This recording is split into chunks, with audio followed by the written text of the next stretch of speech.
Shake the Ground podcast is brought to you by Amplify Podcast Studio.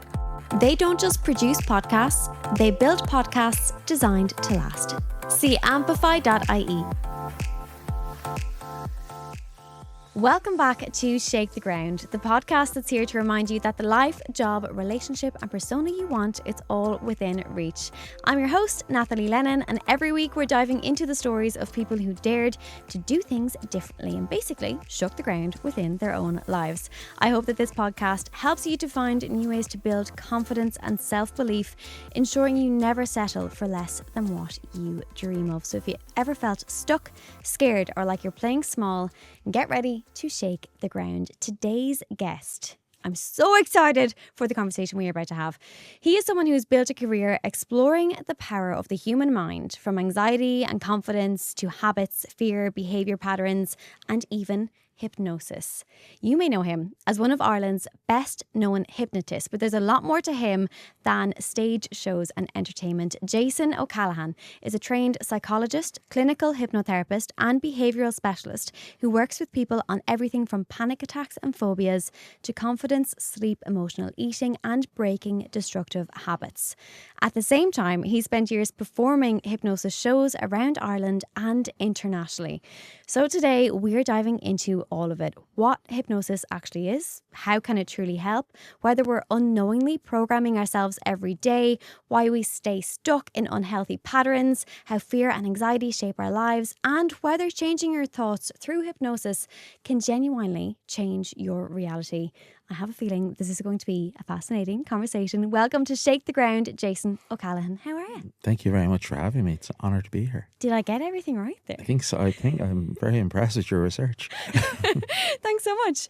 So, listen, this is our first time to actually meet in person, which I'm very excited about. Everything you're about to tell me, it's going to be my first time hearing it too. I was telling you years ago, I do think I was at one of your performances in Carlow at maybe like a party night. And you chose my auntie as one of your Volunteers. Don't say victims, well, volunteers. She volunteered herself with a few glasses of wine in her, I'm not sure. But you got her to do things there's no way we could have paid her to do. So I'm so intrigued by your work. But before we get into that, can you maybe start by telling us about your path from where you started in entertainment and media, music, now into psychology with an honours degree and master's from Trinity. You're qualified in CBT and hypnosis.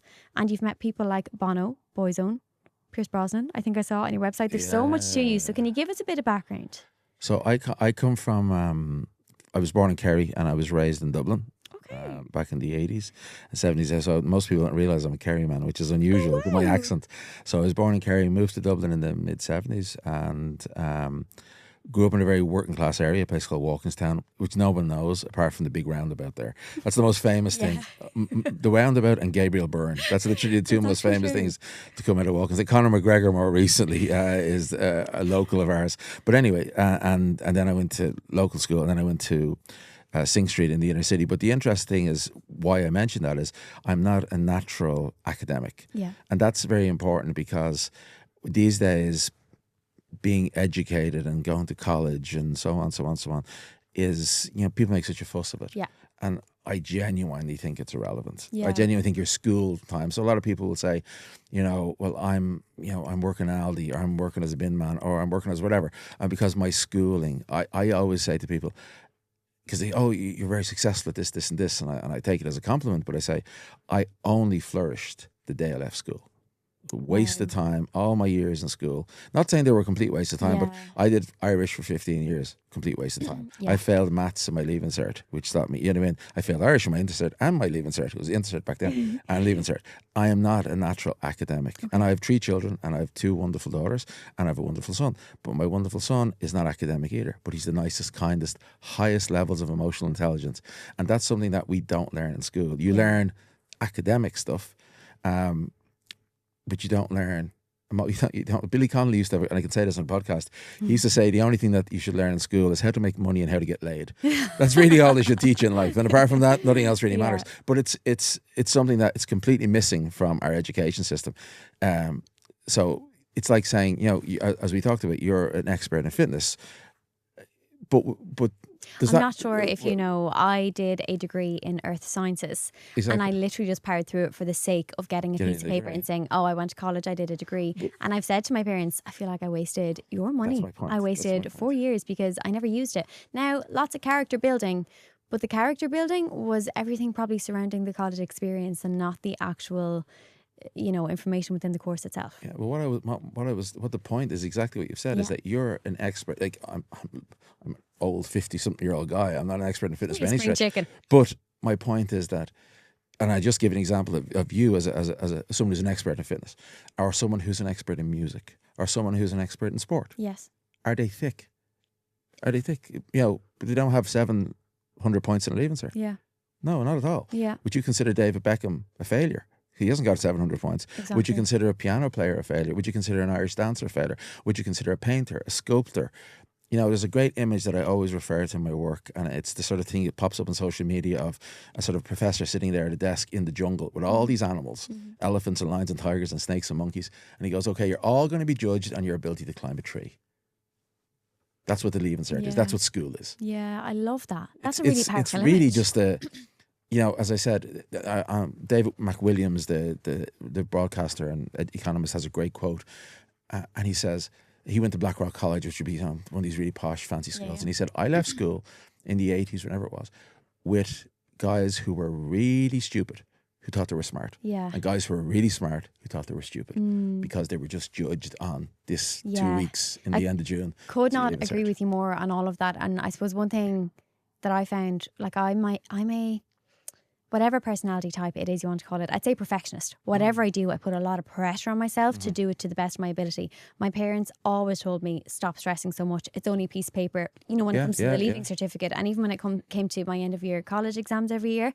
But I was stressed so much because I think like that society made me think I would get nowhere in life without an education, and that I had to get the best results possible to get somewhere in life. And it was only when I left education I realised that was a complete lie. Do you know? Obviously it works for some people, but it's not for everyone. It just depends on what you want to do. Like I don't want a doctor without an education or a lawyer. Yeah. But you know, you can be successful. You can be successful. Like some of the most successful people are people who I would consider C students. Very much like myself. I was, you know, I would have been lucky to get a C, a D in a lot of subjects back in the day, but I was not an A student. My wife's an A student.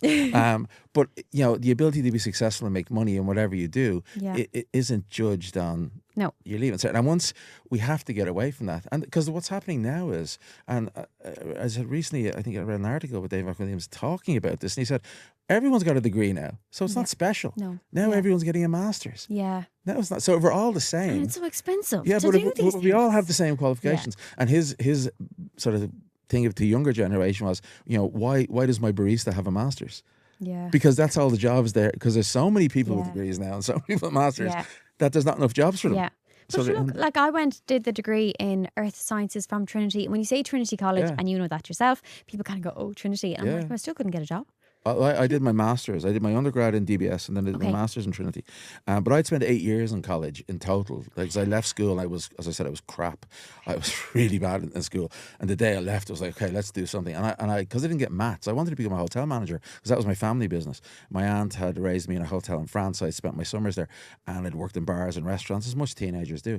And then what happened was I didn't get maths, so they wouldn't let me into hotel management.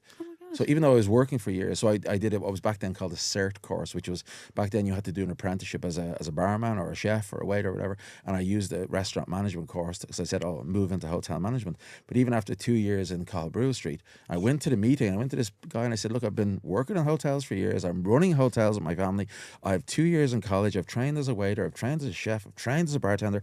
I've trained in all this stuff. Yeah, but you haven't got master leaving cert.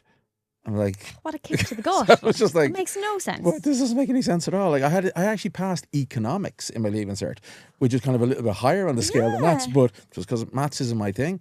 And to this day, I've never used Pythagoras' theorem. No, don't talk to me about it. Like, I still don't know what it is. Algebra, what was it? I don't know. I still don't know what sin, cos, and tan are. They never helped me. So I don't. So again, but it's just something that they did, and it was just quite interesting. So at that point when you couldn't get into the hotel manager role. Was that when you took a pivot to go into the entertainment side of things? Or? No, that was much later. So what happened was when I was, so at 17, I left school, well, I finished my leaving cert back then, I was 17, did a year in catering school, and then I had to take a year off, so I did a sales and marketing course. And 8 months through that, in the February, I was sitting beside a guy in college, in Crumlin College. So I was working at night as a waiter, and then during the day doing this.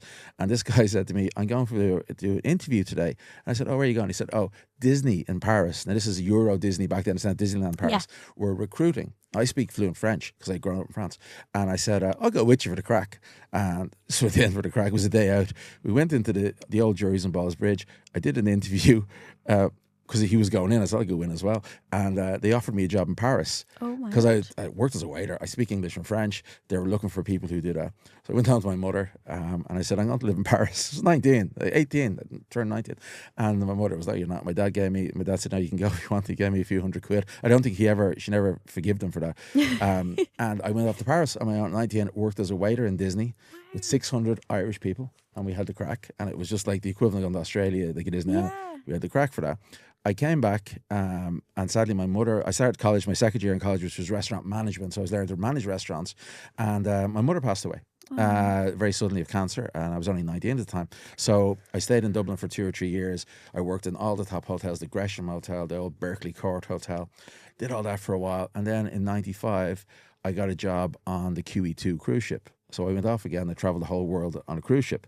And then when I came back, I was living with a friend of mine. And what happened was I was working as a waiter again. This was the highlight of my life, working as a waiter. I was 23. That's as far as I was going. And the weirdest thing happened at 23. And this shows you the way my philosophy with life is always to say yes. Okay. So say yes to meeting you. Say yes to do this. Say yes and amazing things happen. And I'm working as a waiter. And the landlord, I'm renting a flat somewhere with my pal.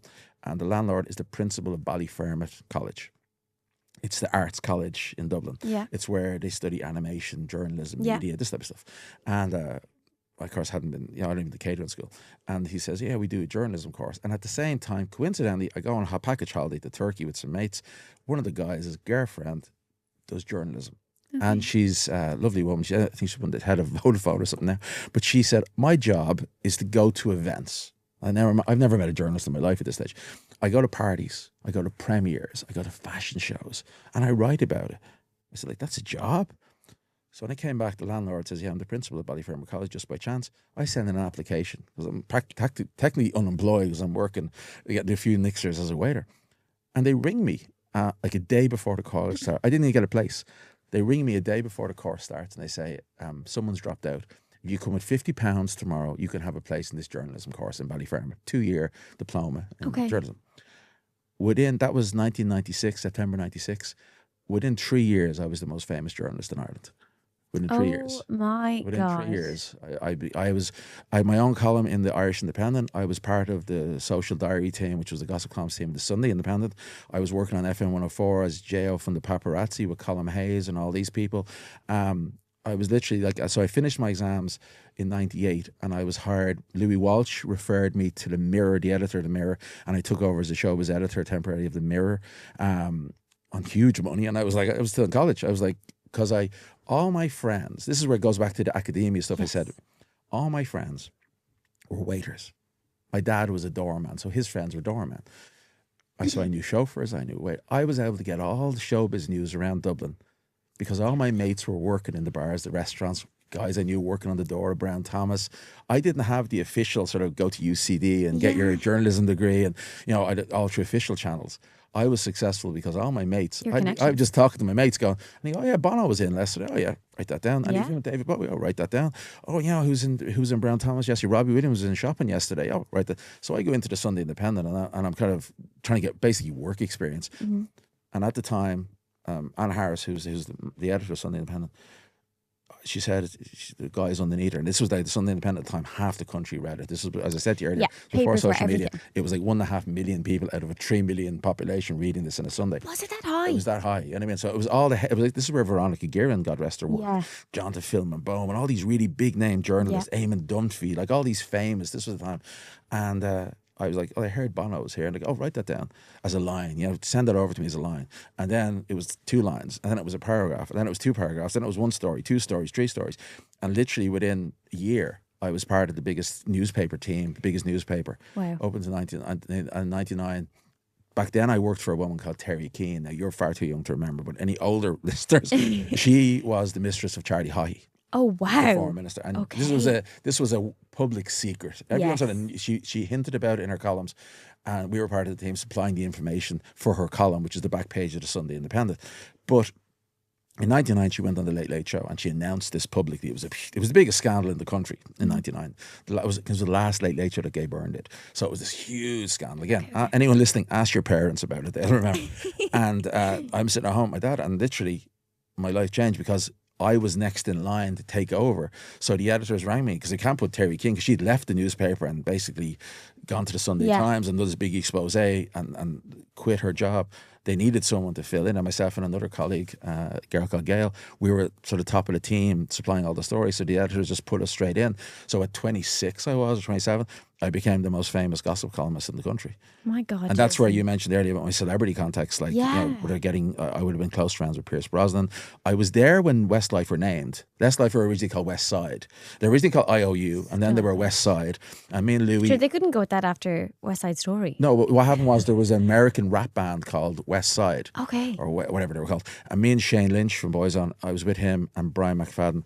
And I was the first person to ever write about Brian McFadden. Brian McFadden had never been written, but I called him an Irish Leonardo DiCaprio. So we were always close friends because that was the first time his mammy saw his name in the paper. And he and Louis Walsh with me out, and we were at some event. I think it was in the Thunder Road Cafe in Temple Bar. And Louis was like, I need to come up with a name for them. You know, I think I'm going to call them Westlife because we can't use West Side. We just found out. Because they originally launched as Westlife. Oh, so you were part of the creation Well, of the name. I was there at the time because Ronan and Keith, Shane Lynch used to be a friend of mine. We used to nightclub together. Okay. When him and Mark Walden, who was originally a guy in Boyzone, who didn't make the final cut, him and Shane used to go clubbing with us. So I would have been friends with them. Yeah. And then Shane went into Boyzone, and I sort of lost contact with him. But I ended up being friends with him over the years. So you were at the centre of literally kind of the it scene when it comes At the Celtic Tiger. It would have been, what's interesting is, again, your generation don't remember the Celtic Tiger was nuts.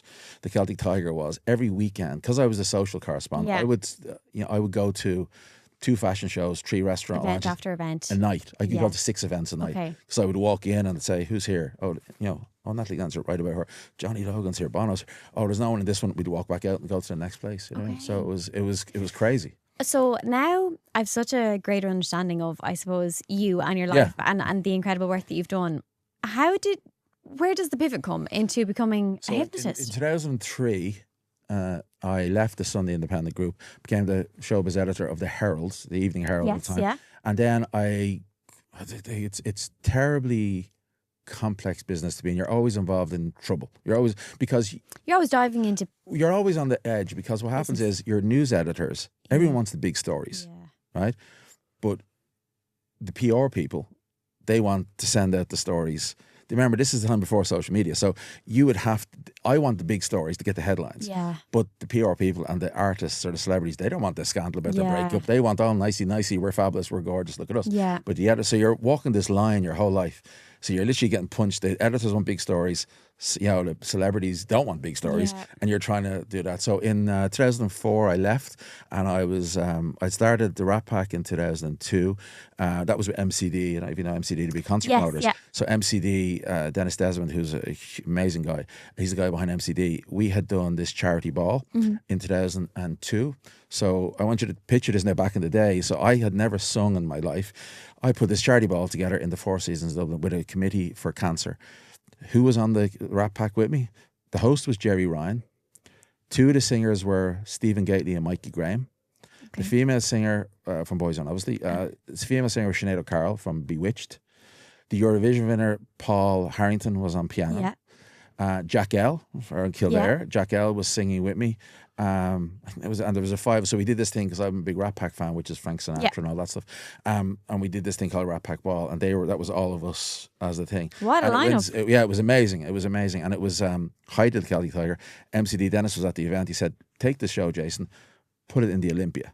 I'm like, I'm not a producer. I don't know what to do. He said, no, I'll stick it in the Olympia for 8 weeks. Midnight at the Olympia was a thing back then. 8 weeks? So, yeah, well, weekends. You would have done Friday and Saturday Yeah. night for 8 weeks. And so I put this big band together and we put it in the Olympia, and we get people like David McSavage, Des Bishop as our opening acts, and all these people at the time.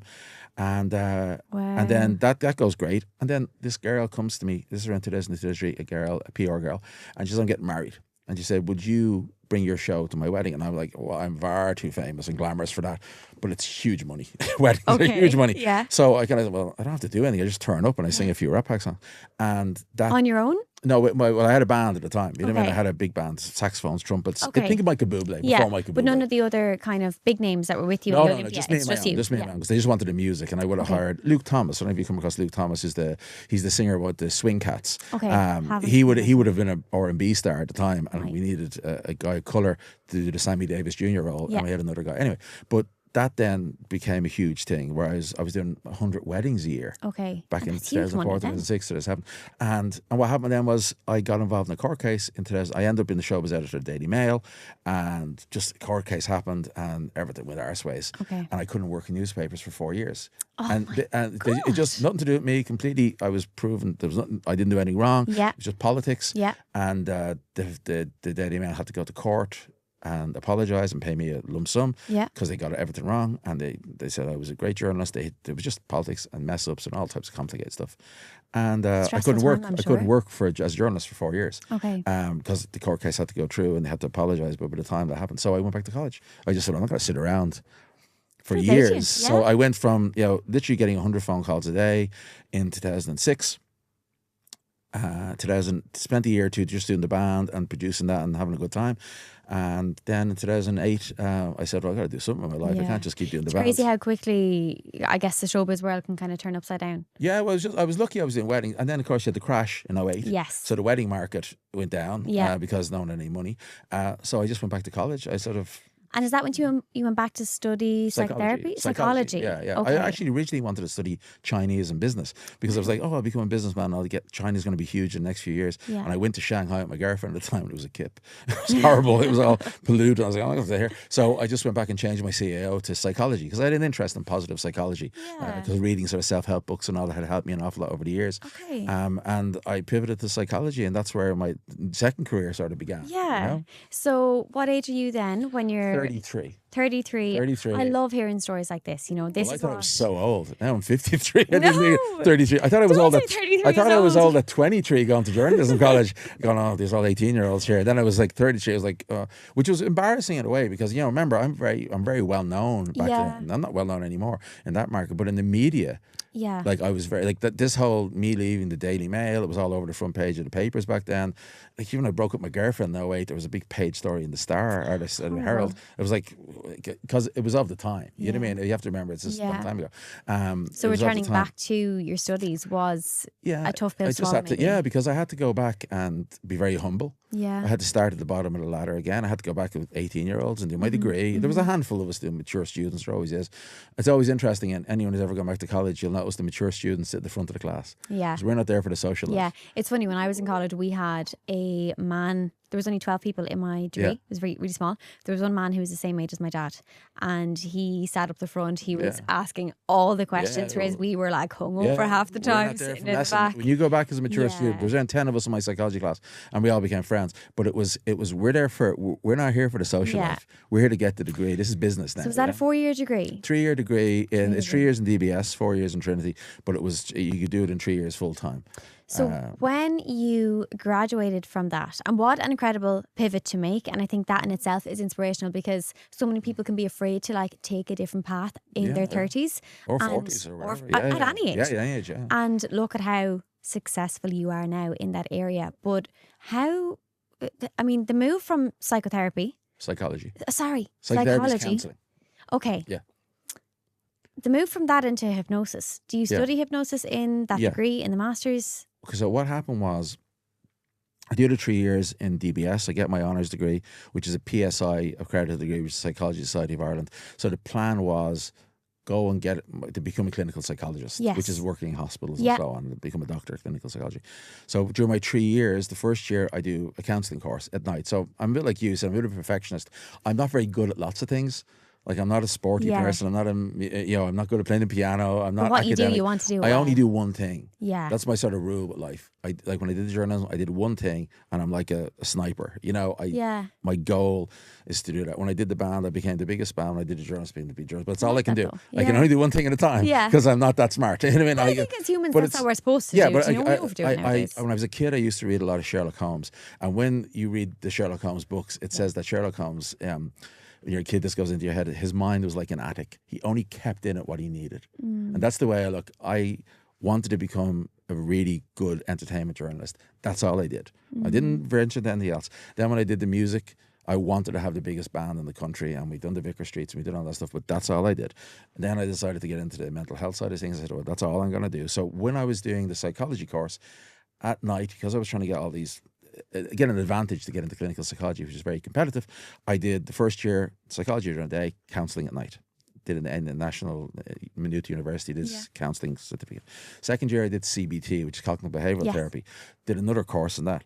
Third year then I did mindfulness course. And then I also said, well, hypnotherapy would be cool. It's another certificate. I'll just do that. And it will help. Have you ever been exposed to hypnotherapy yourself? No more than anyone You're watching. You're just adding more strings to your bow. It was just, let's just try and get as much, because I was doing, the ironic thing is I was, as I said to you earlier, I was getting phone calls one day from celebrities, and then trying to get work experience as a psychologist, I was working on the Samaritans phone lines.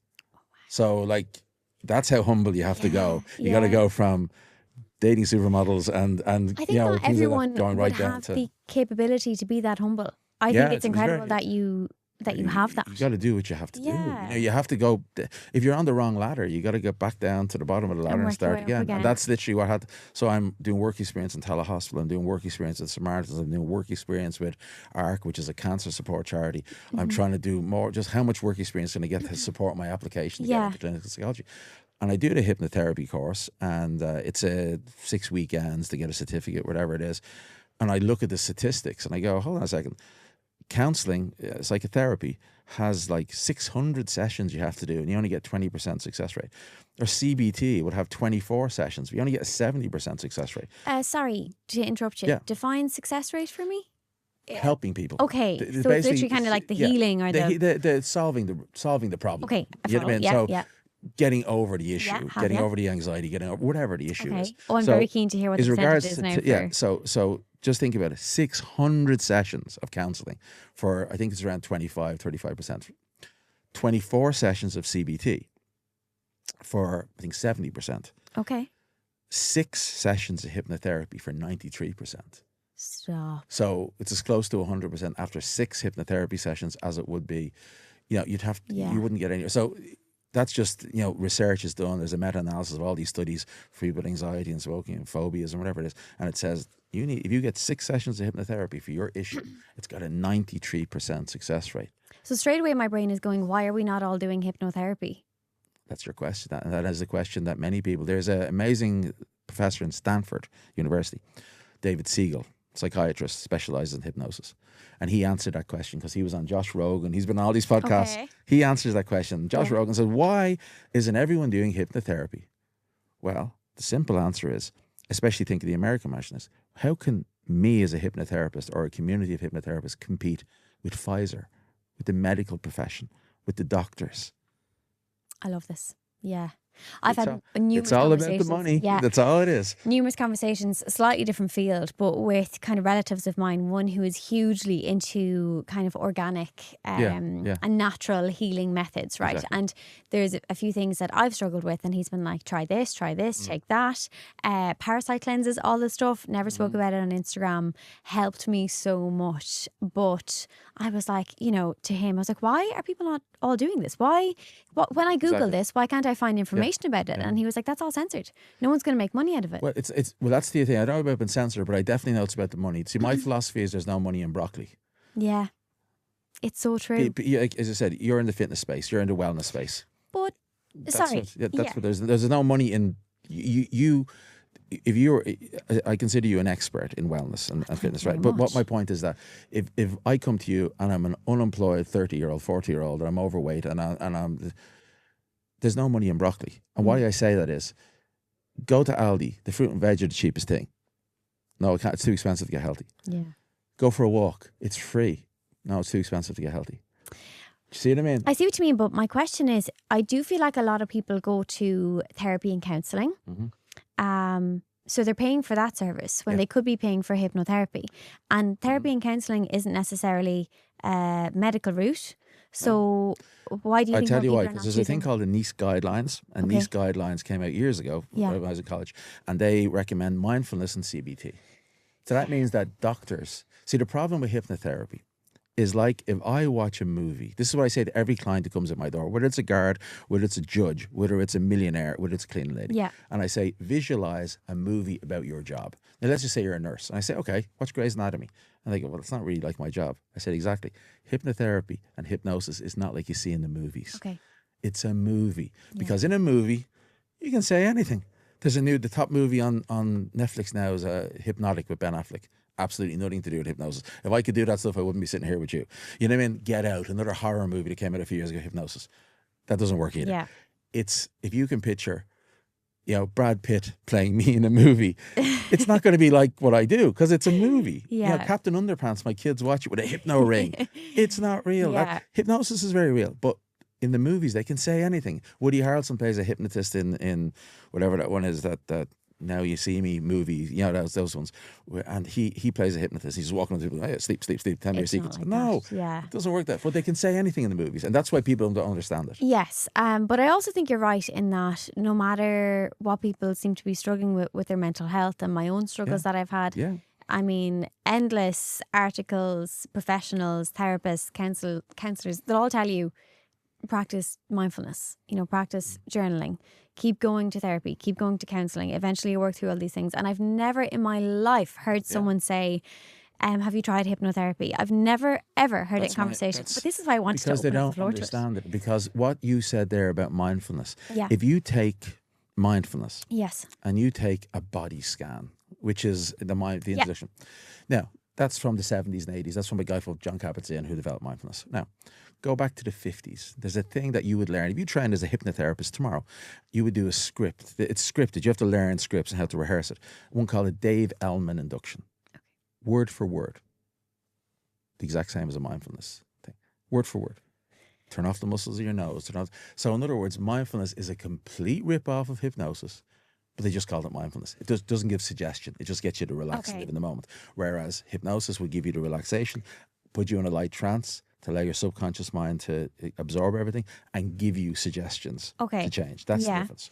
So we're saying people don't do hypnotherapy enough because they don't understand it. Because they're afraid of it. Because they think it's like you see in a stage show. So explain, this is a very open-ended question, but explain hypnotherapy to us and how that could help someone. Okay, so if you can imagine when you're going to sleep at night and you close your eyes and you start thinking about your day, and you just start to, you don't remember going to sleep. None of us do. We don't remember going to sleep. We're just lying there and then we sleep and then we wake up. So what happened in between? So if you can imagine, you and I and everybody is an animal. We're defensive all the time. We're aware of our surroundings like any animal. When you're asleep, you have no defenses. Mm-hmm. So if you could, the simple way to visualize it, and anyone who's done any type of psychology will always remember that Freud described the mind as an iceberg. Okay. So you can visualize an iceberg floating in the water. You can see the top of the iceberg. That's your personality. That's who I'm talking to right now. That's the part the world sees. 90% of your personality and your mind is unconscious. It's under the water. We can't see it, but it's there. It's everything that's happened to you over the past 10, 20, 30, 40, 50 years of your life. It's all unconscious. It's your inner thoughts. It's your inner voice. It's every trauma. It's every issue that's happened. It's every memory. It's all in there. It's locked away in there. If you can imagine the water itself, the water line, that's hypnosis.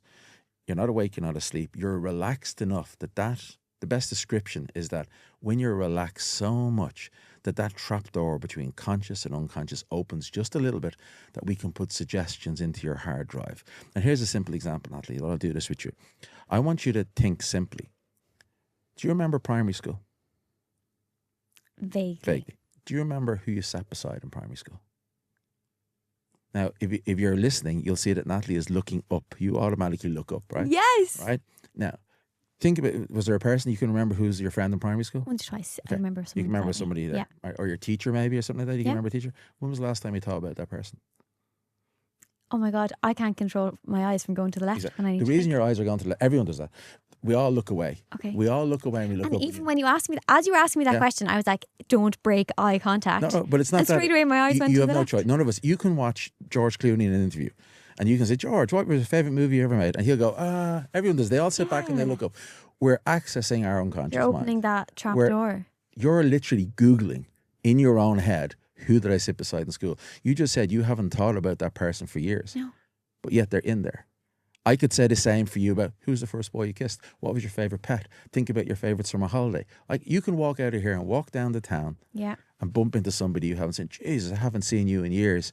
And they go, oh, do you remember such and such? And then all these memories come back like a Okay. little string. Yeah. That's your unconscious. Everything's in there. We just don't need it on a day-to-day basis. And I think a lot of people are scared of the power of hypnosis, and probably from the movies From and the seeing movies, that yeah. everything that goes on in the movies. Yeah. But even I, having been to years ago, one of your kind of Yeah. hypnosis performances, Yeah. it kind of like excited and terrified me because I was like, how powerful is this man? Okay, I was so, like, so he was born with these no, skills. yeah, that's what people say. They also go, when did you realise you had the gift? I'm like, It's like he can I talk to learned dead it in people. I'd college. say. No, all these some people things. think it's got to do with, psychics. No, none of that. It's a learned skill, like any Okay. skill. It's like Yeah. learning to be a fitness trainer. It's learning to be a doctor. It's the same thing. You learn how to do it. So to understand hypnosis, understand that everything in life is a statistic, which basically means that if you put me in a room of 100 people, it doesn't matter who the 100 people are. They can be doctors, they can be students, it doesn't matter. 10% of them don't take part in the hypnosis. As in, they don't want to. This they isn't step for out. me. This Okay. isn't for me. They don't get involved. They'll sit there with their arms folded. 90% of the room will go, oh, I wonder, can I be hypnotized? I'd love to stop vaping or stop smoking. Or I'd love to, overcome a fear, or I just love to see what it's like, help me with my anxiety. So a stage hypnotist is different to a clinical hypnotist. They're two different things. Stage hypnosis focuses on 10% of the population, such as your aunt. So if you can go back to that show or any event that I do, you'll see that I'll always come out and I'll say, okay, I want everyone, you all want to know, can you be hypnotized? So we will do a test. It's called a suggestibility test. It basically will be locking their hands together. You go to a Keith Barry show, a Darren Brown show, a David Blaine show, a Paul McKenna show, any hypnotist in the world, Yeah. do the exact same. Go to one in Torremolinos, you'll see Yeah. the same thing. We do a thing called a suggestibility test, which tells the audience who is suggestible. And it's just the way their brain works. It's not anything. And those people, if I say your hands are glued together, the more you focus on them, the tighter they'll get. Only 10% of that room, roughly, will not be able to pull their hands apart. And that's just the way their brain works. So, say Your at aunt that was show, she was one of them. Yeah. Is that a complicated process for you to do? Like, could you test that on me now and see if I'm... Yeah. Will we do it? Yeah, we can do it very quickly. What do I do? So you basically, first, the easiest one do to you do for you is to basically put your hands out in front of you, Yeah, squeeze your hands as tight as you can, Okay. bring your hands in front of your eyes, in front of my eyes. into your eyes, and put your fingers an inch apart, like that. Now, if you can imagine your subconscious that those tips of your fingers are magnetized, and if you look at the tips of your fingers and you visualize them getting magnetized, they'll start to pull together. The more you focus on it, the more they get pulled together. You see, they'll start to twitch and they'll start to get pulled closer and closer and closer and closer. And the more you focus, the more they get pulled closer together. You see, like electric current will just start to pull them together and together and together and together and together and together until eventually they just touch. I'm trying to fight this. Yeah, but you can't, because your subconscious mind is already 90% of your mind compared to your conscious. And the other thing you do is then, while doing that, I'm looking at it going, don't go closer. And yeah, they're going closer together. because you're trying to resist, but you can't. The other thing you can do is, and again, I'll describe this on audio because you won't be able to see it. The other thing you do is, if you close your eyes, just close your eyes for a second. Okay, God, I'm scared now. Don't be scared. Don't be there. Close your eyes. The simple test, the test if you're hypnotizable, is to close your eyes and to look up with your eyes closed, to visualize. Imagine like a window or a hole in the top of your head, or a light on the crown of your head. And if you look up with your eyes closed, you'll realize that your eyes are now stuck. If you keep looking up, you will be unable to open your eyes. Now, if you can see on the camera, her eyes are flickering. Your eyes are stuck. They will not open Oh under my any God, I way can't open whatsoever. my eyes. Yeah, they're just stuck like. Oh my God, I can't open yeah, my eyes. Yeah. Now, you're highly suggestible, because I know that, because your eyes are already flickering. Oh Now, I'll just click my fingers. When I do, your eyes will pop open. Just like that. See? They pop open. Oh my God. So that's the most common suggestibility. So you would be, but probably because it's genetic, your aunt was hypnotizable. So your brain probably works the same way as your aunt. Oh my God. You see, Yeah. right, instantly now after that, I'm like, that's magic. Like there's something more to this world. No, it's just. But it's actually. It is just. It's just a tool. Oh my God, that's insane. It's like a tool. Like, if you give me a hammer, I'll knock down a wall. It's a tool. It is a tool that. But see, you're a creative person. You probably daydream an awful lot. You probably drive on the motorway and forget the exits. You probably drive home. How do I get here? You know what I mean? You probably, if you're watching social media, you probably doom scroll. You know, you become. I do, and for some reason, do you know when we started that and you said we'll see if you're that 10%? Yeah. Is it actually 10%? Yeah, 10 to 15% of people are highly suggestible. That's the, so they're the ones you see in a stage show. 90% of people can be hypnotized in a clinical setting, you know, because that's more like meditation. As I said, mindfulness, it's a very calming thing, you know, that lasts 20, 30 minutes. Yeah. That will put you in a very light sleep, and that allows us to access the, but it's basically. Jeez, I think you'll have a new client coming to you after this. But if you imagine, like, most of our days are humdrum. You know what I mean? You'll get up, you'll do the same routine, you'll go to the gym, you'll go meet your friends, you'll go to work or whatever people do, you'll drive to here, you'll go to the crash, whatever people do. But imagine the best example I always say to people is if you drive, it's penalty points. And why do I say that? I say you'll always remember where you were if you got caught by the speed gun or the speed camera. You know, God, that's a pain in the arse now. I have 3 points in my license and I have to pay a fine. You'll always remember it, but you never remember the other roads. You never remember any other journey. You only remember the journey where you got the penalty points. Yeah. You'll remember a boyfriend or girlfriend who was unfaithful to you. You'll remember a friend who owed you money. You'll remember bad service in a restaurant. You don't remember all the good service. Certain things are important. So your mind goes, oh, I don't want to get more penalty points. I'll remember this point. Because this is anything that's sort of traumatic a little bit, if you want to call it, or stressful. You remember that. If we went down to the village and we went to a restaurant and the service was terrible. You remember that. And you just go, I'm not going here again. We're never going there again. We're waiting ages for lunch. The food was terrible. They charge us too much. There's an example of this actually in real life for me. I was in a restaurant in Monkstown one day in Dublin, and I went in and I wanted avocado toast and a portion of sausages. That's what I wanted. I was in the mood for that. They brought out bread. The bread had smeared avocado on it. It wasn't even toasted. Okay. And I said it to the staff. I went, this is kind of like, he's like, okay. And I walked off and I was like, okay. And I went to pay and I said, God, that was really terrible. Our toast wasn't even toasted. He goes, were the sausages nice? And I said, the sausages were grand. And he charged me full amount and I left. And around a month later, I'm driving by and the restaurant's closed down. Oh, wow. Because obviously everybody's going there and the food is terrible. The service is useless. Yeah. And I'm not going back there. Yeah. But then everybody's doing that. And then the restaurant closes down. Yeah. So it's what like I mean on social media, how you always remember the negative comment instead of the positive one. Social media is a blessing and a curse at the same time. Absolutely, yeah. So I my favorite thing to do on social media is block people. It's just my favorite thing to do. I know it's becoming my favorite thing. Oh, I just love it. Anytime I put a video up and anyone, fake, block. Yeah. So anyone who sees my social media, my Hypnotist, Callaghan stuff, my D4 clinic stuff, whatever it is on TikTok, I'm not seeing your comments if you say anything negative. Because the minute anyone is a hint of sarcasm, a hint of rudeness, they're just blocked. But I also recommend people go and look at Jason's social media because, I mean, it's a lot of footage from your events, which is crazy to look at. That's because I can't, like you'll see for the D4 clinic, which is my clinic in Dublin, we're the highest reviewed mental health clinic in the country. We have over 152 5-star reviews from clients. But the majority of my clients can't give me reviews because, if you're an alcoholic or a cocaine addict, you're not going to say, hey, I'm going to put a post up about that. So it's other stuff that people can review. Let's say it's someone struggling with, I'm going to go off my own traumas and past now. Let's say it is someone who struggled with an eating disorder. Can they go to you and get help for that? No. Okay. Let me explain why. My wife is a pediatric dietitian. Okay. In Crumlin Hospital for 20. She just recently retired to become a dog groomer, but she still works privately in Trips Museum. But she was an expert in pediatric dietetics. Okay. She's like literally really clever. She would specialize in allergies for babies. That would be like feeding issues for babies. That would be her thing.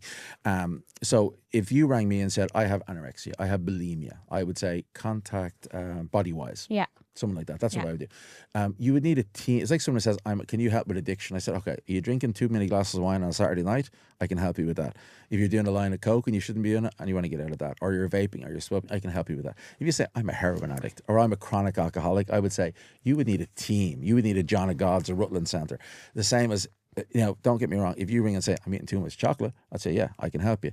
The only food disorder I work with is a thing called selective eating disorder, which would be primarily in younger people who would live on chicken nuggets and chips. Yeah. And if they want to, they get old and they go, I want to eat fresh fruit and vegetables. I want to eat a healthier diet.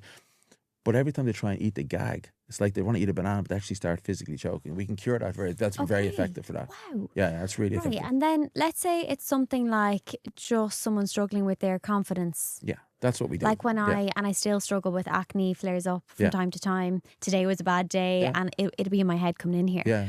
But so someone could go into you and you could Yeah. hypnotize them to Yeah. not feel that, I suppose, self-destructive Oh yeah, thought process. that's what kicking we in. do. Yeah, so it will be reducing anxiety would be the number one thing I do. That it used to be weight loss and smoking. Now it's And anxiety. you're saying there's typically a 93% success rate After 6 sessions. Yeah. after 6 sessions of hypnotherapy. And also the hypnotherapy that I do, I record it. So we'd record it on your phone, so you'd redo it at home. So you're not just doing one session like you do with a counsellor. And when you say redo it, you're sending people into that state of They would hypnosis. redo it at home, yeah. Like, do you know the way? I Yeah. still cannot believe I was just here trying to open my eyes and Yeah, I yeah. physically could not open Yeah. my eyes. Do you send them into like a state like that It where would be they it would more like meditation. Okay. That's the way I describe it. Hypnotherapy is more like a meditative state. Yeah. It would be more putting you into a very relaxed, your body was sort of, whoa, this is really sleepy. And then when you're in that light sleep, you're not asleep, it's very important, and you're not awake. You're in that world in between. The scientific thing is called a theta state. It's basically the daydream state before you wake up in the morning, before you go to sleep at night. When you're kind of just dozing, you know? I just see, like, I know you call it the world in between or the scientific name there that I it's didn't get. The theta state is just the brain wave that you're at, because you're not wide awake. To me, that's like the magic state. That's to me, that's like there's more to this world than we know. Yeah. Well, it's. Do you think that, or is it really scientific? It's a scientific thing. It's not a spiritual thing. The scientific thing is that we can also use hypnotherapy, and I'd reckon there's a really good program on Netflix, and everyone has Netflix now. It's called Hear My Voice or Ma Voix. It's a Belgian documentary on Netflix. You can watch it, and it's about 2 surgeons who perform all surgeries using just hypnosis, no anesthetics. Surgeries, yeah. We can use hypnosis. So if you're having a baby, you can listen to hypnotherapy. It's hugely popular. Hypnobirthing, it's called.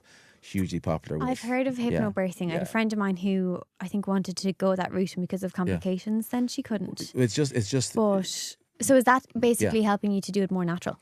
It's basically for people who can't take an anesthetic. Yeah. If you can't take an anesthetic, or you choose, because there's a lot of side effects. Yeah. You know, if you get knocked out.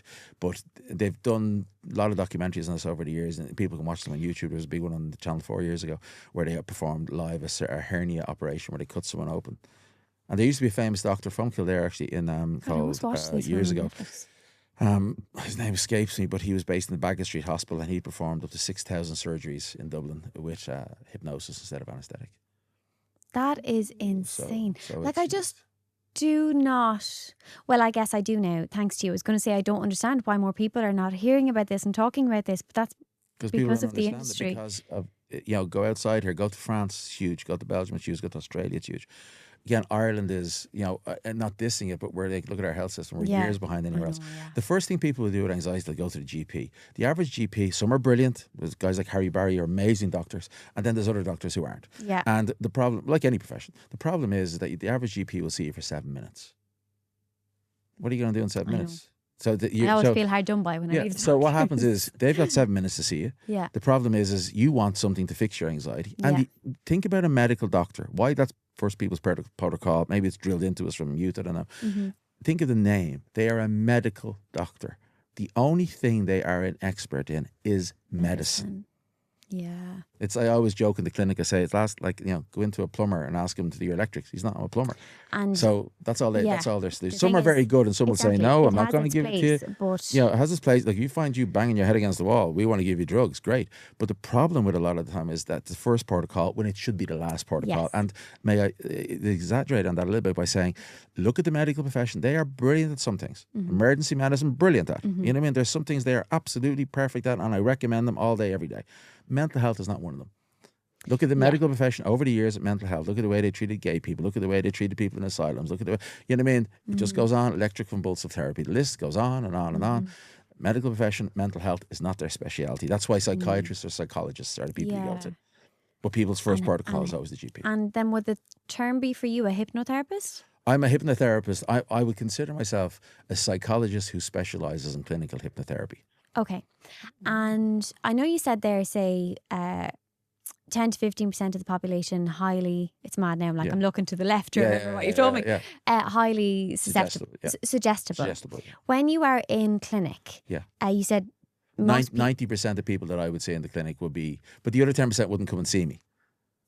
Right, okay. Do you know what I mean? So I was going to ask you, in clinic, have you ever had a situation where you just cannot get someone into... So if someone doesn't want to be hypnotized, all hypnosis is self-hypnosis. But it's funny because I wouldn't say I wanted to be hypnotized. I was intrigued by it, but but remember, the difference is now what we did with you is stage hypnosis. It wasn't. That's just Yeah, now, you know, trust me, if you wanted to do hypnotherapy, you would be a very good candidate because you're in that top 10, 15%. Well, I'm sold. Like, I'll be booking but that's just the way your brain works. Yeah. Remember, 90% of people coming to see the hypnotherapist out of the population are coming in to be hypnotized. They want help with smoking. They want help with getting off cocaine. They want help with overcoming a motorway. They're not skeptical. They want help. They're coming in. 50% of what I do in the clinic is the psychology part, is the talking therapy. You know, let's talk about this.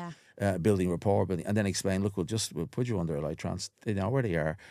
My clinic would be very much, I would call it immersive hypnotherapy. So in the room that I work in, because I have a clinic on the side of my house, I would have speaker systems. So when I get you to visualize a beach, you're lying back. We lie people back on a couch, on a recliner. We'd have a blanket over you, so you're lovely and cozy. You'd have an eye mask to block out the light in the room. And then we have speakers. So when I get you to close your eyes and visualize a beautiful beach, we would play the sounds of the waves coming in and out. We would have a heater, a blow heater on one side, a Dyson heater that can be hot or cold air. So I'm getting you to visualize the beach. I would turn that on. You would feel a warm breeze. So the only sense you're using is your hearing, which means that the only thing you can use is your imagination. So I'm getting you, you're lying back. I'm getting you to visualize the waves coming in and the beautiful blue sky. And I'm playing sounds of birds singing, and you're feeling the breeze on your face. It's like a dream state. You're just kind of, whoa. I feel like I'm just swaying here. Yeah, that's what I'm saying. I often say to a lot of ladies I get in, because I get a lot of mums in, you know, people with kids, and I always say, we call this mammy time. You know, because they're like, whoa, this is like really, and they just kind of drift off into a little daydream state. But then we get, so the anxiety goes down, but what happens is the defenses go down. Because the defenses go down, the trap door between the conscious and unconscious opens. So rather than me saying, you're not going to be anxious anymore like a counselor would, I'm saying, you're going to relax and you're going to control this and you're going to turn it down. Like I always say to people, imagine your anxiety is like a dial.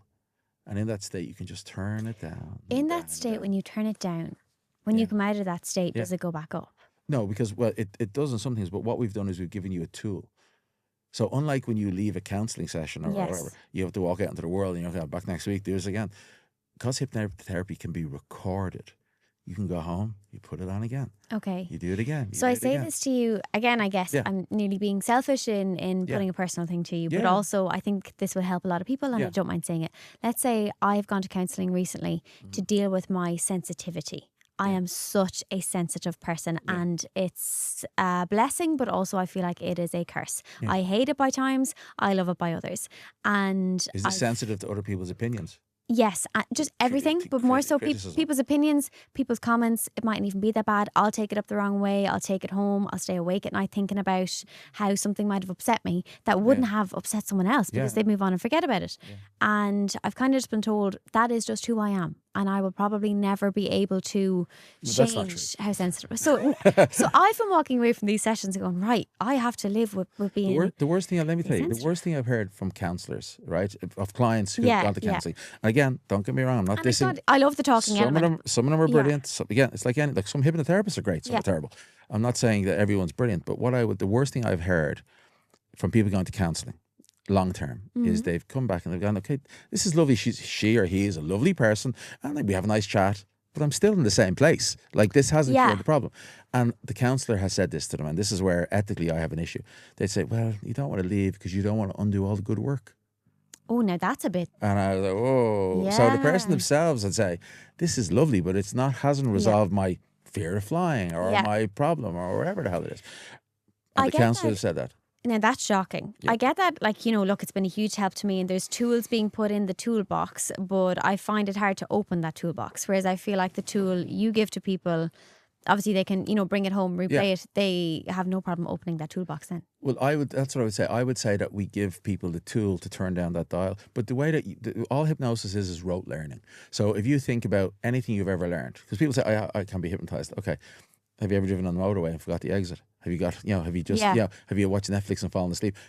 You're hypnotized 70% of your day. You don't call it hypnosis, you call it daydreaming. These days they're calling it manifestation. That's a new buzzword. That's hypnosis as well. Yeah, that was the question I had for you. Hypnosis. Is manifestation basically Paul McKenna's selling it every day now. He's a hypnotist, the world's most famous hypnotist. He's selling, now it's manifestation. So you're telling me manifestation is really Hypnosis. just hypnosis. I'm That telling we you that can, mindfulness is hypnosis. I'm telling you that manifestation is hypnosis. Visualization is hypnosis. that we can do to ourselves. Yep. But why do so many people struggle with manifesting? As in, Because we can't really self-hypnotize. no, not so much that. It's because the problem with manifestation is it's a very social media buzzword. Yeah. And the reason they're saying you can manifest yourself to be a millionaire. Well, no, you can't. Yeah. You got to do hard work. Do you know, like your vision board? Like I did a vision board for the first time in my life on New Year's. But vision board is just like when I started journalism. Plan. I wanted to become the most famous and the most successful gossip columnist in the country. And I found a guy who was doing it and I copied everything he did until I overtook him. I do the same with the band business when I was in the entertainment business. I'm in the same in this. And people often say to me, oh, you've done so many careers. No, I haven't. I was a waiter who became a journalist. I used the journalism to do my music, to fund my college experience to become a psychologist. I've spent my whole life talking to people, whether I'm talking to people as a waiter, talking to people as a journalist, talking to people from the stage, or talking to people in the clinic. That's all I do. I'm not trying to be, I don't do different jobs. Yeah. It's just different. It's like stepping up a ladder, you know? Which do you enjoy more now? The clinical side of things or being on stage? Both of them. Both. They're 50-50. You know, I love, if it wasn't for the shows and the events and the weddings and the corporate things and the universities that I do, I'd be stuck in Blackrock all day, every day. Yeah. I'd never leave my house because that's where I work, that's where I live. So it gives me a little bit of a variation. It's good fun and it's enjoyable. Exactly. You know? It brings fun to it, whereas in clinic it can probably be quite serious a lot of the time. It's always scarce. You know what I mean? You're dealing with people who are very upset and so on. Questions. I have a few questions. I love how I've not even looked at all the questions I had for you today. They're the best type of conversations. Is there a certain type of person that is easiest to hypnotize? Is there? I know you said like, do I daydream? Is there certain those people in the top 10%? But in the clinic, in the stage, I want you on a stage show. Okay. Because I want the most suggestible. Never going to one of your stage shows. Because I want those 10% because that makes my life easier. I wonder how I didn't end up going up. Okay, but that's the skill of a hypnotist. The skill of a stage hypnotist, wherever you go in the world, is to find that 10 or 15% of people and then get as many of them on stage as you can. Because you might have the most amazing subject in the world and they won't come up. Whereas you have other people who are kind of taking the mickey a bit and they want to get up and you know they're not serious and they're not going to be hypnotized. What is one of the craziest things that's happened during one of your live shows? I know there's probably plenty, but there's loads. There was a guy in Kerry. Jason just looked to the left there now to remember all this. Because there's so many. That's what I'm saying. But you have to distract away from what you're talking to concentrate. I love it. There was a number of them. There was a guy who, a lot of them had to do with Conor McGregor, because when I started like 10, 12 years ago doing it, he was sort of really famous at the time. So we would have done a lot of Conor McGregor skits, whereas you would believe that you were Conor McGregor or your friend is Conor McGregor. One guy, I always remember his name was Nathan. He was an amazing subject. He ran around the wedding in Galway looking under the tables and in the toilets for Conor McGregor. Another guy, Gareth, I think his name was, in Kerry, he jumped on the table thinking he was Conor McGregor, doing all the, doing the muscles and the pose and the whole lot. That was crazy. There's another guy who I met at 2 weddings, coincidentally, once in Navan at a wedding, and he got hypnotized to think I was Ronaldo. And that video went viral. But there was the most famous clip we did was, there's a girl up in Dundalk IT who, she was a volunteer in the show and it was great. At the end of the show, I always do this thing. People would see on my social media. It's really popular. It's a howling thing. You've probably seen this thing. Whereas at the end of the show, I'll get people to take a drink and they howl and people say, why do you do that? Well, I can't record the show when I'm doing the show. So what I do is I give a suggestion that when you go back to the audience, every time you take a drink, you'll howl like a wolf. I saw these videos. And you can imagine, like, for people listening, at a wedding, which most of us have all been to, you go back to your table, someone takes a drink and they literally howl. It's hilarious. You know what I mean? So, but there was a girl in the IT in Dundalk, I can't remember who she was, but we just recorded this 6-second clip of her. But the funny thing, I don't know if I can curse, but the funny thing is she took a drink of water and she's surrounded with students in this lecture hall. And she took a drink and howled and went, what the fuck? And it was just such a funny, it was only a 10-second clip, but like millions of views, like 5-6 million views online. Because the confusion was so real in her. Because they don't realise, people don't remember. You know what I mean? A lot of times they just go. Because you think you have control over your actions. And you do, but hypnosis will not make you do stuff you don't want to do either. Remember, those people are volunteering. That's important. It will not make you, I couldn't say you'll go and kill somebody. Now, the interesting thing is, again, if people are interested in hypnosis, Darren Brown and another late colleague of mine, a guy called Tom Silver, he did one where they reckon, this is where we're going to get interesting, you're talking about, they reckon Robert Kennedy, JFK's brother, he was assassinated in 1967. He was assassinated by a guy called Sirhan Sirhan, who's still in prison. Okay? who has no memory of doing it. And this was still around the time in the 60s, early 70s that the CIA were mixing and meddling in mind control. So there is a very, and Darren Brown has done a documentary on it where he basically got up. The way you would do it, if you came to me as a producer of a TV show and said, okay, we want to do some hypnosis, we would get 100 volunteers in and we would narrow it down to the most suggestible of the suggestible of the suggestible, you know? Okay. And we'd get 10, but then we'd even really wrote it down. He got 3 who are highly, like nearly 100 out of 100 suggestible. And the last test he did with Darren Brown was he put the 3 of them in ice baths. 2 of them woke up. 1 of them lay there like he was in a bubble bath. His heart rate didn't increase. He actually lay in this bath full of ice like he was lying in a real bath. And his body and his brain didn't spike. Nothing happened. He just lay there like he was lying in a luxurious bath, right? And they did a thing with him then. What they did was, and it was all controlled, is they put him in a theatre. And the suggestion Darren Brown had given him was, you'll get your order from the girl in a polka dot dress. So he's sitting in this theatre and it was all set up with Stephen Fry in the audience, and it was all, again, everything was set up, and this guy was invited and he sat there and this girl whispered to him from behind, the target is Stephen Fry. And he, in his own, reached under the chair, picked up a gun and fought, it was obviously fake, and shot Stephen Fry and then sat back down as if nothing had happened. So, you know, there is this that's a very kind of upsetting act for a show. Like, yeah, well, it was all set up. It was all. But it's terrifying to know that. And he had no memory of it. So that's what they reckoned, that, you know, because there was a lot back in the 60s. There's a thing called Project Ultra, which a lot of people will talk about, you know, in the sort of conspiracy world. It's where there was a movie, The Manchurian Candidate. It was originally with Frank Sinatra. I think Denzel Washington did a remake a few years ago. There is a theory that, you know, hypnosis can be used for that. And that's where the fear comes from. Yeah. But it's so like it's never been used in that sense. And that we know. You know, yeah, but they're you know. You could use medicine for the same thing. You know, you could say that about anything. You know, you could say, you know, there's people out there. But in general, but remember, even that guy that I talked about, he volunteered to be on that TV show. Yeah. So you never need to worry about being hypnotized without your permission. Like, I can't hypnotize you right here by just saying, okay, now I'm going to hypnotize you. You're going to go out and, you know, crash your car. No, that doesn't work. All hypnosis is self-hypnosis. And even with the most suggestible subjects, even if you tried to make them do something unethical, they would just snap out of it. Okay. Yeah, you would just wake up. Okay, I'd like to think I would do the same. Well, you would. Most people would. I'm still shook at the fact that my eyes were so shut there. Yeah. Moving a little bit more into the subconscious mind, which is what you do a lot of work on, I guess, or through. Yeah. How much of our lives are actually driven by the subconscious mind? Everything, I'd say. Would you say? Yeah, everything, because everything is everything. So let's talk about. I thought the percentage was like 90% of your... Well, yeah, 90% of your mind is unconscious, but 10% is conscious. That's just your personality. But everything you do every day of your life, and have done every day of your life, gets filed away in your subconscious. Hence why I was able to ask you about your school friends and you're able to pop them back into your brain. It's all there. We just don't need it. And you know, other people say your thoughts become your reality.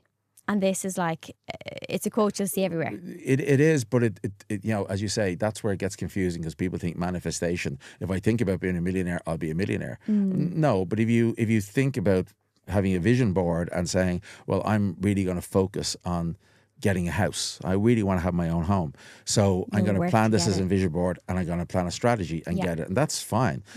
Like, interesting, and you'll see this on my social media, like Mel Gibson, Matt Damon, they've all used hypnotherapy to stop smoking. Rory McIlroy won the Masters and did a video. We have it on our social media talking about how he's dabbled in hypnosis to get him to visualize it. It is a tool. To get him to visualize becoming a winner. Yeah, to becoming a winner, or to take control of the golf course, or whatever it is. It is a tool. It's like you said to me, I'm dealing with anxiety. I said, okay. And imagine anxiety was a wall, and you're banging your head against the wall, or you're punching the wall, trying to get rid of your anxiety. Hypnosis is giving you a hammer. Yeah, okay. It's a tool to help you. It is not the solution to everything. It is not a alternative therapy. It is a complementary therapy, and that's a very important difference. You know, for example, I've worked with a lot of cancer patients over the years. That's why I did my master's and my thesis in cancer patients, and it helps. I read that you had a stress reduction program. For cancer patients, and but what was interesting was, my point is, it has nothing to do with cancer. Can be fed by stress. We know that. The more stressed you are, it's like your heart. You know what I mean? The more stress in your heart, the worse your heart's going to be. The more stress for cancer, the more chance it will spread.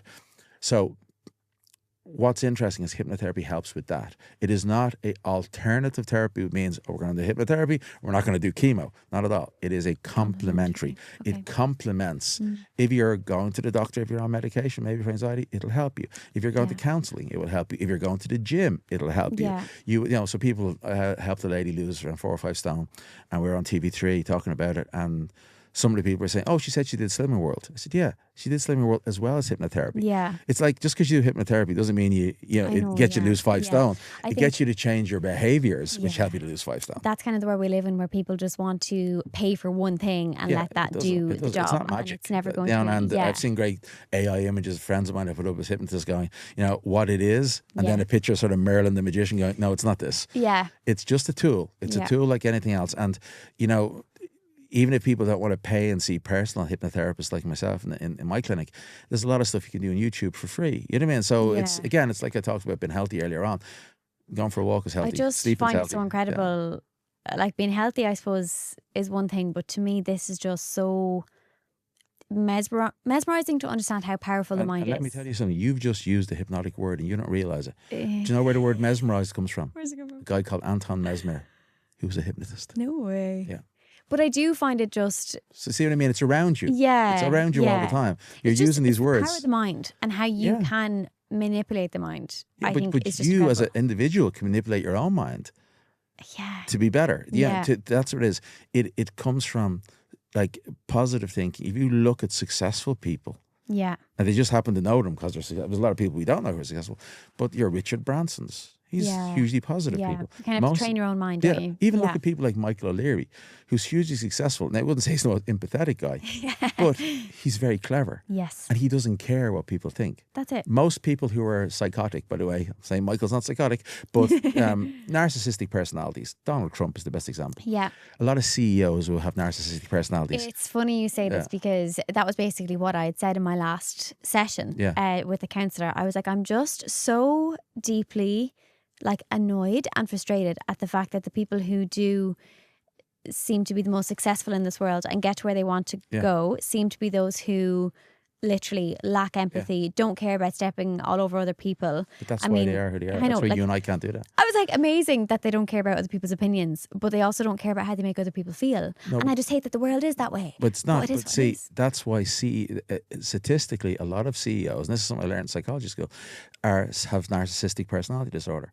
And they're not psychopaths. They're not out killing people. Of course, yeah. But like what you find is that if you look at criminal psychology or psychiatry, what you see is that people who are serial killers are people who've got a narcissistic personality disorder and were raised in a very bad background. Okay. Donald Trump wasn't raised in a bad background, but he's got narcissistic personality disorder.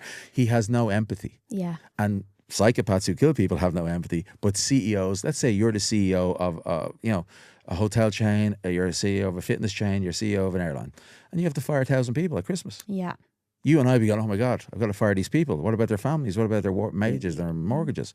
But the CEO, he doesn't think like that. That's and you're never going to get to be. Look at Elon Musk. Yeah. What he did with Twitter. Look at Donald Trump. Look at these people. It is a personality type. It is crazy. But it is a personality type that's why they do that job. Yeah. Is because you and I couldn't do that job. I know. It's just the part of the world that frustrates me, Jason. Right. We are quickly moving on time and I have a few other things that you can kind of answer quickly of course, as we come towards the end. Every time I have someone on, I ask them to give us a ground shaking confession. Mm-hmm. Now, this can be something a little bit more personal if you have one. So that is confessing to us something that you've done in your life, big or small, that has literally shook the ground. I feel like for you, it's literally going back to college and pivoting. Do you know? The list is long. The list is long. I don't know what I've. I think saying yes to stuff has changed things. I think the one thing I would say is that my personality has, as much as it can be, is not caring what other people think. I don't really have time for other people's opinions because anytime. When I went into journalism, I was told, I have an uncle who had said to me, oh, you don't want to do that. See, I was an academic in school, remember? So I was set up for failure. They were like, you shouldn't do that. You're not really the clever guy in the class. You're not the academic guy. And yet I became successful as a journalist. Then they said, and my aunt saying to me, oh, music industry, you're going to do this music thing. Oh, it's the worst industry to be in. You'll never do that. Da, da, da, da. And again, the same thing. And it's proving people wrong. But it's like, as I said, the thing that I realised is that I'm not thick because I didn't get a good leaving cert. Mm-hmm. You know, I have a master's degree now from Trinity, as you say. Great, wonderful. It took me a lot of study to get it. Yes, yeah. I'm not a naturally academic person. My wife is. You know what I mean? As I said, Yeah. it's just some people are naturally academic and some people aren't. Yeah. You know what I mean? And I'm the ground shaking thing for me is no matter what happens, I just keep moving, you know? Yeah. I would say to people, and this is an interesting, Irish people are useless at helping each other sometimes. It's great if you know somebody, but if you reach out to people I'm sure you reach out to people in your social media, you reach out to people on LinkedIn, I would say out of 99 people, of 99 ideas that I have, 99 times that I try and do those ideas, 99 times that I might fail. Oh, I wasn't expecting the last I figure to fail, be 99. yeah. I'll Okay. fail. Everything I do, I fail. 99.9% of the stuff I do, I fail. Okay, yeah. So And if I could there's that reach out, like, 0.1. for example, I am doing 100 plus shows this year. I will do no corporate shows this year Okay. because every time I reach out to the corporate world, no one comes back to me. It's fun. Now, despite the fact I have 300 5-star reviews for my show, and it will be it's the most wanted show on the social side of things, maybe weddings or events and colleges or pubs, all those type of things. Do you think that's down to the lack of understanding around? No, it's because they're all book and keep bury. But it's just because I'm just saying to you, that's what I'm trying to say is when it comes to people give up too quickly. You only need one thing to work. Yeah. And you have to keep on going and knocking on doors have that to won't knock open. on doors, Eventually, one will. it's like the old, or my generation would say, you're throwing shit at the wall. Yeah. It's not sticking. But I would never have thought I made a lot of money as a wedding singer. But I did. Yeah. I would have never thought I was very successful as a gospel columnist, but I was. Or as a hypnotist, I was. But because the amount of people who do hypnotherapy courses or do journalism courses or do psychology courses, 99% of the students never do anything with it, as you said. Yeah. There's a different level of skill needed to do things with it, and I feel like we're not. Yeah, but you because that's my generation. We just did stuff. Yeah. We just don't have a choice. Yeah. You don't have the luxury. I think that's something that I would find groundbreaking, is the sentence that I say to people every day, and it's really something that's helped me, is that I don't have the luxury of a negative thought. It's a luxury. Like, for example, we talked earlier on about you being into your fitness. Yeah. I would love to be like you, but I'm overweight. I can't lose weight because I'm not dedicated enough. I'm dedicated to hypnosis, but I love, the one thing that bothers me is my weight, and I wish I could be 2-3 stone lighter, but I don't have the willpower to do that. And could you not get someone to perform hypnotherapy? I don't think you're overweight, by the way. No, but could you not get someone to perform hypnotherapy on you to help you with that? But my point is, no, it's not. No, I wouldn't. I'm not hypnotized. You're just not. I'm not a good subject. Great hypnotists. Great hypnotists are terrible subjects. It's just one of these things. Wow. But easily, I could go to the gym. I can go to the gym. I go to the gym. I walk. I cycle. I'd say cardiology wise, I'm fairly healthy. I don't drink. I don't smoke. Diet and exercise. Yeah, I don't drink alcohol. I don't smoke cigarettes. I don't eat takeaways every day. But I'm in my 50s. You know what I mean? The weight I have on now is not weight I put on last week. Yeah. It's been a pound every so often for years and years. And I got young kids, and you just life takes over. It gets at the end of the list. But it's not that. It's just I don't enjoy it. I don't enjoy exercise. I'll cycle, I'll walk, I can do that, but going to the gym, but that's what I call, that's my psychological escape hatch. Yeah, I could lose 2 or 3 stone. I probably should for my health. But you know what? It's just not my priority. Yeah. It's not something I enjoy. I don't want to do. You enjoy running. I hate running. People always say that. Like, I just never love it. I just don't enjoy it. I've tried it. I've tried and tried and tried. Eventually, I have to go, this isn't for me. Yeah. But I can cycle. I like walking. I go to the swimming pool, like sauning. That's what I would always say it's about. It's not necessarily down to the aesthetics. It's finding a movement form you enjoy. Yeah, and I will hand on heart say the gym is not that for everyone. Yeah, exactly. Running won't be that for everyone. Exactly. Once you find a movement form you enjoy and helps, relieve your stress and everything, fantastic. But for me, it's about vanity. It's about like, I but know. Look, most people after they go past 30 or 40 will put on a few pounds. Most of us. And once you have kids, you kind of just. It's not even that. Like, but what I mean is, even for me as a mental health expert, as someone who's so positive, that's a stone on my shoe. Yeah. And I use that as a psychological skill. You know what? I have the time. I should be in the gym doing 2 hours a day. I should be eating my quinoa, my cucumber. You know what I mean? But like.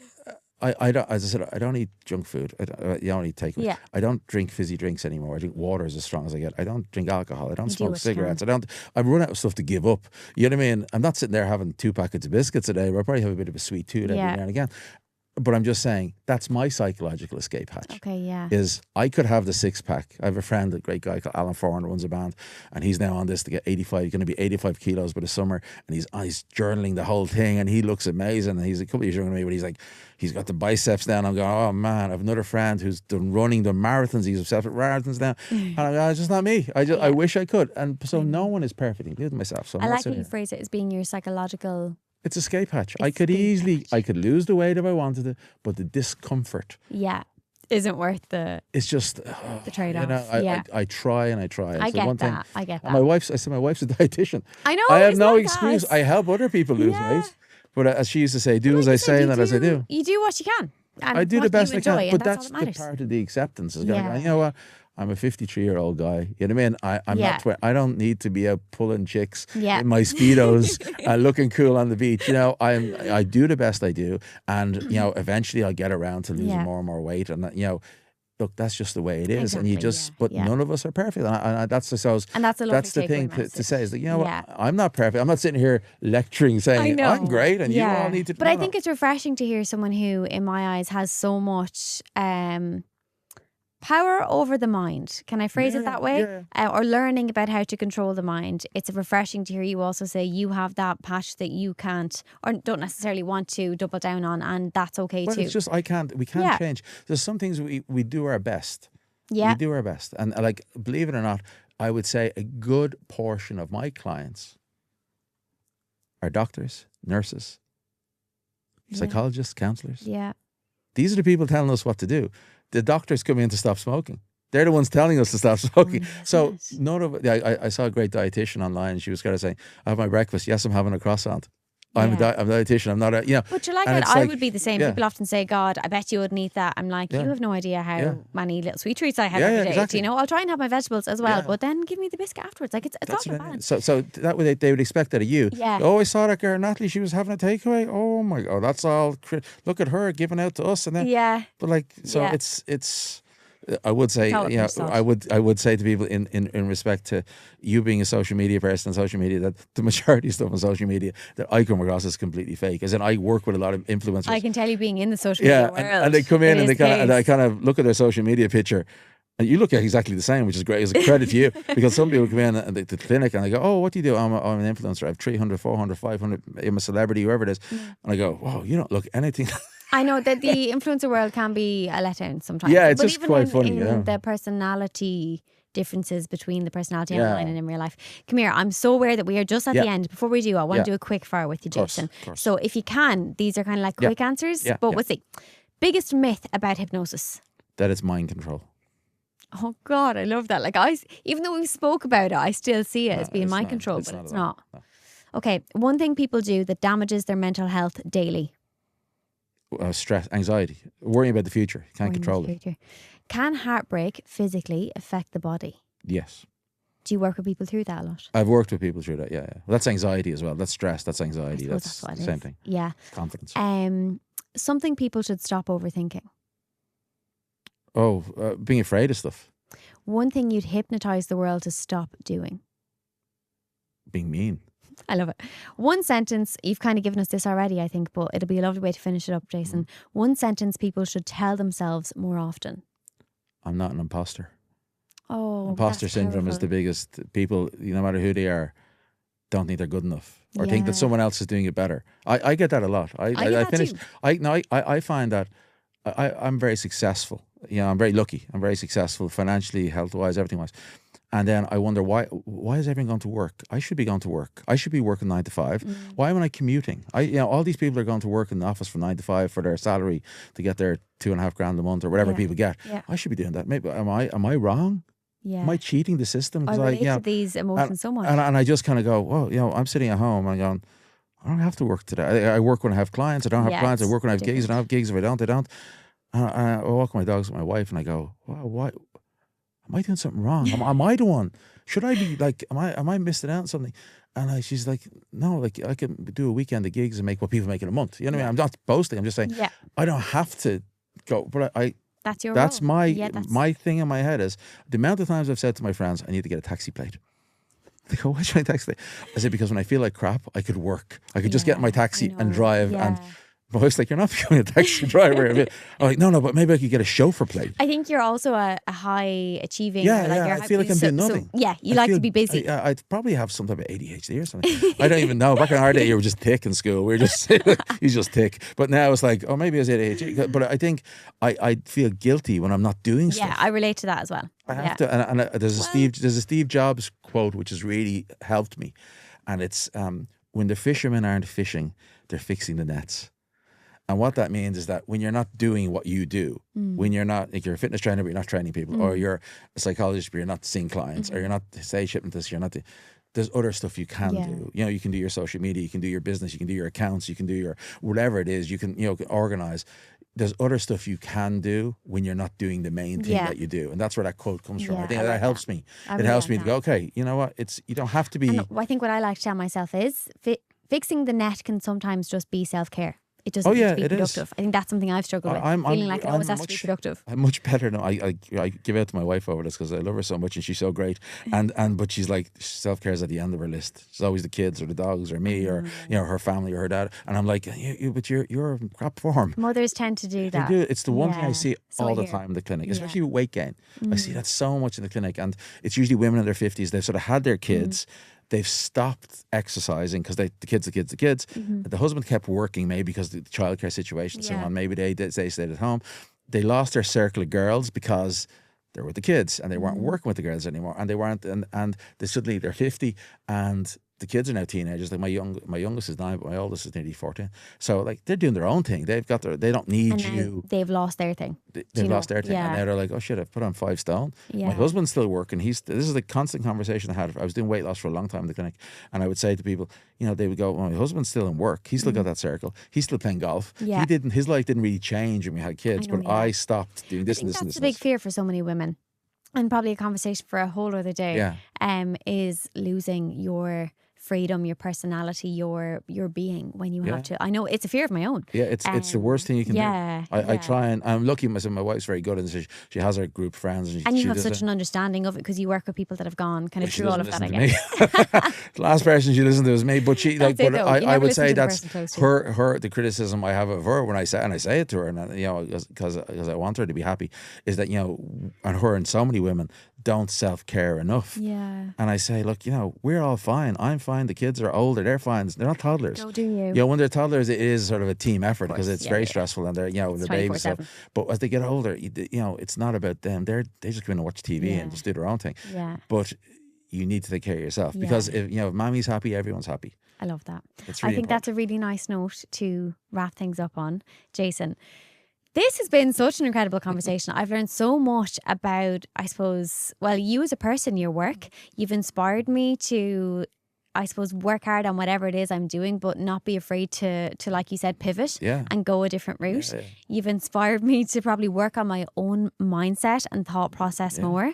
But also, definitely, I would be convinced to go and try hypnotherapy and go into clinic and see if it can help you, because we all have our struggles. There's no one who doesn't. As I said, the one thing I would leave you on is that whether I'm working with millionaires, sports stars, barristers, or cleaning ladies, everybody out there has problems. And trust me, if you saw some of the problems I see, you'd take your own back very quickly. When you see people who've lost children or dealing with cancer or financial worries, burdens of things like that, you go, whoa, you know what? I really don't have anything to worry about.